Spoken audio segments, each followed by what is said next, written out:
Hello, saints. In the book of Isaiah, chapter 65, verse 1 reads, I was sought by those who did not ask for me. I was found by those who did not seek me. I said, here I am, to a nation that was not called by my name. I have stretched out my hands all day long to a rebellious people who walk in a way that is not good, according to their own thoughts. Verse 3, a people who provoke me to anger continually to my face, who sacrifice in gardens and burn incense on altars of brick.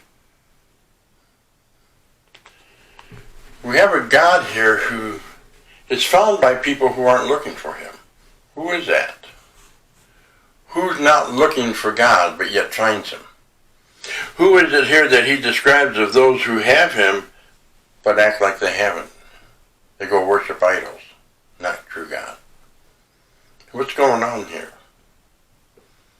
We see a picture here of a nation called who wasn't looking for him.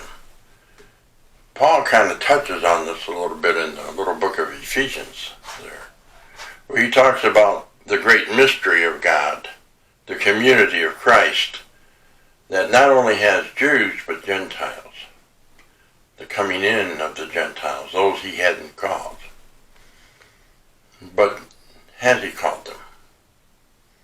You know, back in Genesis 11, we see the picture where the whole world, all the nations gathered together to build this tower, to make a name for themselves and not put God's name in the world. And here, at this time, God has no one to put his name in.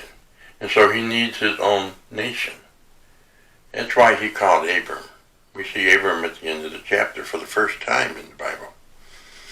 And he's called Abram to establish, this is the root, that he will establish his nation in order to put his name back in. But that's not just one thing. That's not the end of it. That nation was to be the thing that would be the city on the hill, the light that would shine into the world, that would bring all the world together. Because he told Abraham that he would be the father and a blessing of many nations. They will all beat a path to his door. Not for the Jews to triumph over, but that God would bring the whole world back together. But he needed a nation to put his name back into the world. And so when he called Israel, that wasn't the end. That was the beginning of his plan to restore all things. Isaiah tells us about this.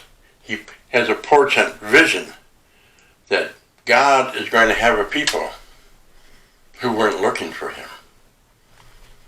Are you one of those people? Are you one of those people that you think God wasn't looking for and you found him?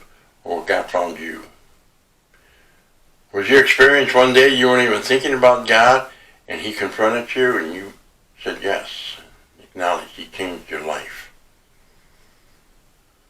We think it's something that we have to do in order to go find God. But God has found us. I was sought by those who did not ask for me. We're seeking for God and we may not even know what we're looking for. And we find him.